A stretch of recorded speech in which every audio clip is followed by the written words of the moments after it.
Publication de Putsch Média. Bonjour, merci d'être avec nous en direct sur RT France. Aurélien Taché qui quitte son parti l'AREM. La création d'un 9e groupe parlementaire, cela révèle quoi, selon vous, pour En Marche ? Pour parler d'Aurélien Taché, la position n'est pas très claire finalement, parce qu'il déplore l'ouverture du parti qui ne se fait que vers la droite. Il est un homme de gauche. On aurait peut-être aimé qu'Aurélien Taché, lors du coup politique de Trafalgar du 49-3, il puisse peut-être claquer la porte. On rappellera aussi qu'il tient énormément à l'écologie, Aurélien Taché. Il faut lui rappeler quand même que le 23 juillet 2019, Aurélien Taché, il a voté pour le traité de libre-échange du CETA. Vous savez, ce traité entre l'Union européenne et le Canada. Donc finalement, pour moi, c'est une espèce de faux départ ou un pas de côté fictif. Pas sûr qu'il quitte l'AREM pour aller devenir le porte-parole des Gilets jaunes. Et je vais vous dire en plus, très sincèrement, mon opinion, je pense que les Français, concrètement, le départ d'Aurélien Taché, ils s'en moquent un peu.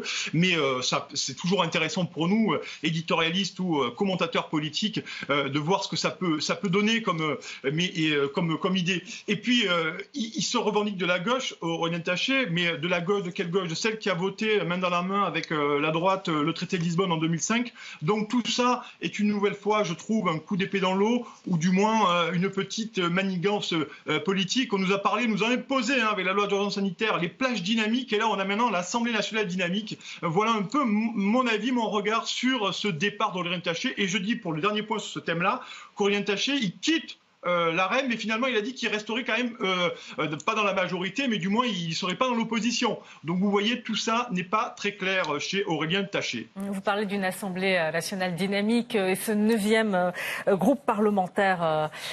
Comment vous analysez-vous son arrivée dans le paysage politique ? Alors je ne sais pas si c'est la fuite des cerveaux, mais au moins c'est la majorité buissonnière qui s'effrite depuis un certain temps. Et le tort de cette majorité, très sincèrement, depuis l'élection d'Emmanuel Macron et depuis la mise en place de cette majorité parlementaire à l'Assemblée nationale, il y a quand même un affaiblissement de la conscience politique, du militantisme aussi, et fondamentalement, je pense, de la conviction chez la plupart des députés LaREM qui sont issus du corps social. Vous savez, on nous a fait la grande théorie du corps social, des gens qui n'étaient pas de la politique. Mais plus sérieusement, je pense très sincèrement qu'aujourd'hui, la pression de la rue, la pression populaire, la pression sociale commence très sincèrement à se faire sentir dans les bancs de l'Assemblée nationale. On le sait tous et toutes, depuis 2 ans, c'est une succession de crises, les gilets jaunes, la réforme des retraites, maintenant la crise du Covid. Donc tout ça aujourd'hui commence à vraiment, à mon sens, se faire sentir chez les députés. Et peut-être que les députés, ils ont compris, peut-être ils se sentaient un peu les obligés des Français, et que la fonction devait l'emporter, à mon sens, sur la personne, c'est-à-dire l'intérêt des Français. Et aujourd'hui, avec les lois qui sont en train d'être passées dans une assemblée dégarnie, on peut se poser beaucoup de questions. Est-ce que vous pensez qu'avec la création de ce nouveau groupe parlementaire, l'AREM peut perdre sa majorité au sein de l'hémicycle ? Alors mathématiquement, si ça se fait, elle perdra sa majorité, mais vous savez très bien qu'elle sera rattrapée par les 46 du MoDem et la dizaine d'Agir.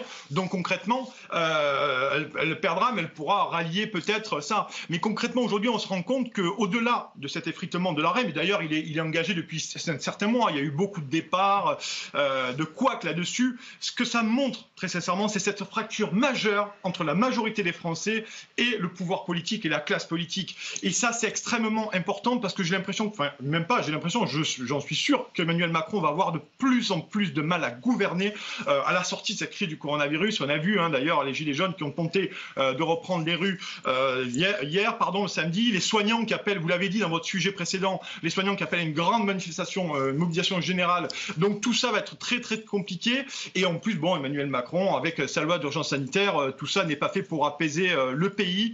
Et on notera aussi son rapport à la souveraineté française qu'il essaye de dire comme une espèce de mantra de plus en plus régulièrement, et notamment son hommage au général de Gaulle aujourd'hui. On sait que Emmanuel Macron, c'est pas le gardien d'étape de la vision gaulliste. Oui, alors puisque vous parlez de son hommage au général de Gaulle, il a entamé effectivement aujourd'hui la première étape d'une série de célébrations en hommage à l'homme du 18 juin. Vous y voyez quoi, vous, dans cette démarche du président ?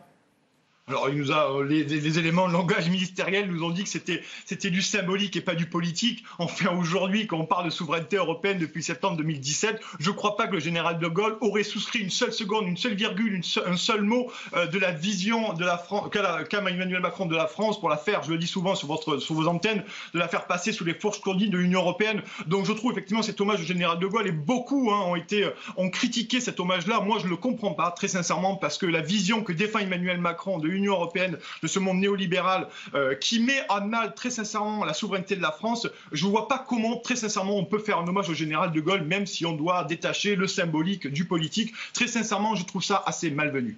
Merci beaucoup à vous, Nicolas Vidal. Je rappelle que vous êtes directeur de publication de Putsch Média. Merci. Merci.